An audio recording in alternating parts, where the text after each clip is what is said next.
Yo les gars, j'espère que vous allez bien. Alors aujourd'hui on se retrouve pour parler du favori le plus dangereux de tous, j'ai nommé les Black Panthers.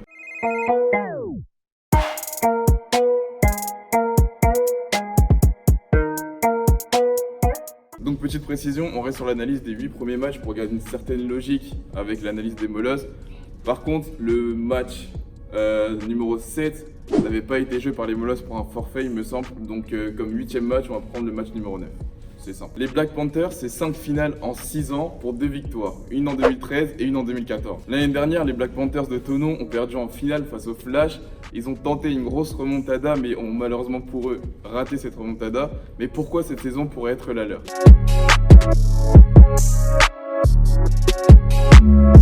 Alors aujourd'hui, l'offense des Black Panthers domine le championnat, toutes conférences confondues, avec 330 points en 8 matchs. Alors que les Black Panthers ont une attaque très homogène cette saison, ils gagnent environ 7 yards par course et 14 yards par passe. Donc c'est une très bonne attaque et statistiquement, ils gagnent un first down tous les 1,45 jeux. En plus des bons receveurs d'ailleurs, dont un qui va partir jouer en CFL, la Ligue professionnelle canadienne de football, donc au Canada, Benjamin Plu, d'ailleurs bravo à lui. Ils ont aussi de très bons running backs, mais ils ont aussi un bon quarterback qui cette saison complète 58% de ses passes et qui d'ailleurs n'hésite pas à courir et qui le fait très bien car il passe très facilement la barre des 100 yards à la course. Au niveau de la défense, ils possèdent la deuxième meilleure défense du championnat derrière les Molosses et ils ont aussi su limiter les grosses attaques du championnat, c'est-à-dire celles des Centaures de Grenoble et des Hurricanes de Montpellier.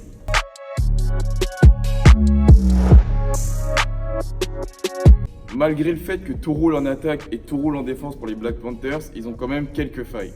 Des failles qu'ont trouvé deux équipes, les Centaures de Grenoble et les Blue Stars de Marseille. Ils ont commencé à creuser, mais ils n'ont pas complètement exploité et su en tirer parti. La faille principale semble se trouver au niveau du jeu de passe. C'est une faille qu'ont trouvé les Centaures et les Blue Stars, car en 4 matchs, c'est-à-dire les matchs aller-retour de ces deux équipes, les Black Panthers ont encaissé en moyenne par passe 11 yards. C'est-à-dire que c'est quand même énorme pour une équipe qui n'intercepte pas beaucoup, surtout si on compare son pourcentage d'interception par match par rapport à celui des Molosses. Donc je pense que pour remédier à cette petite faille, la ligne défensive des Black Panthers vont devoir mettre une grosse pression au quarterback adverse pour le faire stresser, le faire sortir de ses gonds et faire chuter son taux de passe complété par match. Mais bon, je m'inquiète quand même pas pour cette défense parce que je le rappelle, c'est quand même la deuxième meilleure défense du championnat dans la conférence qui marque le plus, donc pas d'inquiétude. Il y a un deuxième point qu'on peut soulever, qu'on peut peut-être pas qualifier de point faible, mais de point d'attention. C'est-à-dire qu'on sait que le QB des Black Panthers n'hésite pas à courir.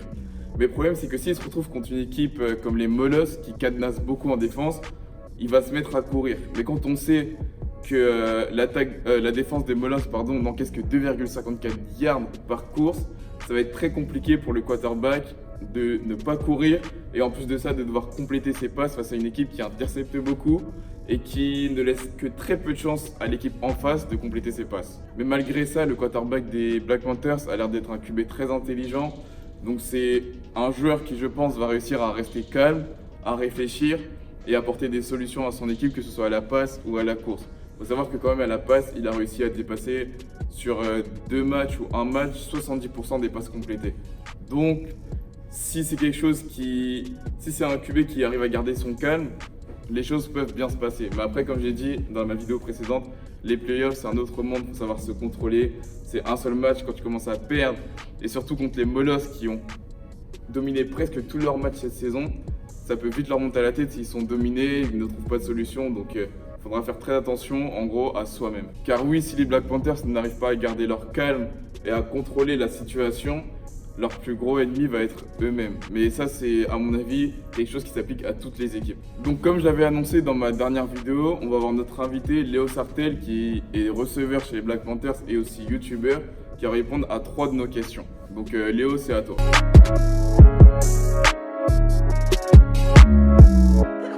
Wesh, c'est Léo Sartel, receveur pour les Black Panthers de Thonon-les-Bains, numéro 1, petit jeune de 19 ans. Youtubeur aussi des fois à temps partiel. Pour résumer la saison des Black Panthers en élite, c'était une saison parfaite pour nous. 10 victoires, 0 défaites, donc on est vraiment satisfait de ça.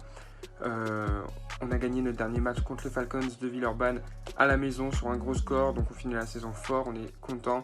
À côté de ça, on a aussi eu l'Europe.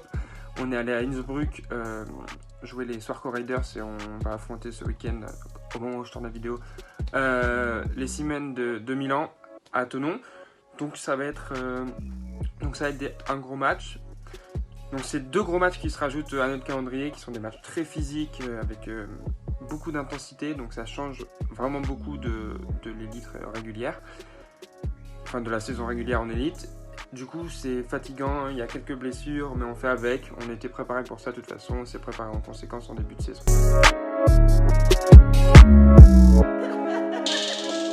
Sur un plan personnel, ma saison s'est pas trop mal déroulée. J'ai commencé fort avec pas mal de touchés et ensuite ça s'est calmé, aussi dû aux conditions climatiques qui n'ont pas été très clémentes avec nous ces derniers matchs.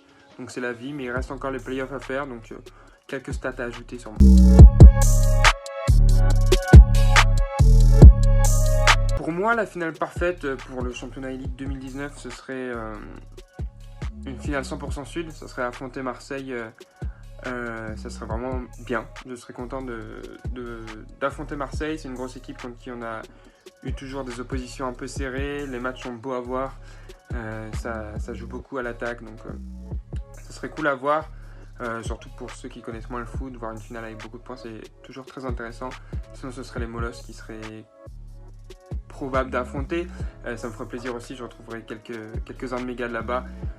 Ça sera un match beaucoup plus défensif par contre, donc peut-être moins intéressant pour ceux qui connaissent moins le foot, mais toujours un gros match. Puis ça serait nord contre sud, on a joué aucune équipe du nord pour l'instant, donc ça serait cool. Mais voilà, j'aimerais bien que ce soit 100% sud et qu'on puisse montrer que le sud est là, que le sud est bien en place, parce que cette saison le nord a été très mitigé avec plein d'équipes qui ont gagné contre d'autres. Enfin, ça c'est normal, c'est le foot, vous allez me dire, mais c'était, voilà, il n'y avait pas vraiment de classement, alors qu'au sud, un classement établi dès la 2e journée avec des suites logiques, des matchs logiques, des résultats logiques, sauf ce dernier match, la dernière journée où les Centaures ont battu les Blue Stars chez eux, mais en même temps c'était un gros match avec un enjeu important, la qualification en play-off pour les Centaures, donc c'est normal que ce match soit déroulé d'une manière un peu spéciale, mais voilà, c'est cool pour eux, je suis très content pour mes gars des Centaures qui soient qualifiés en play-off. Donc voilà, à voir. En tout cas, la meilleure finale, ce sera la finale où on sera, j'espère, les Black Panthers pour une 3e année d'affilée. Et pourquoi pas, celle-là, on pourrait peut-être la gagner. Donc voilà, à suivre. Restez connectés pour voir tout ça. Abonnez-vous à ma chaîne YouTube, à mon Instagram, Léo Sartel. Voilà, allez faire un tour. Et puis, vous pourrez suivre tout ça avec nous. À bientôt. Donc voilà, une nouvelle fois, laissez votre avis en commentaire. Dites-moi si vous pensez que les Black Panthers vont remporter le championnat cette saison.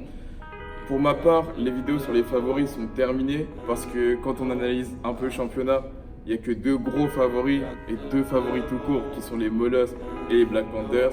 Après les autres équipes, même les Blue Stars, on peut les qualifier d'outsiders.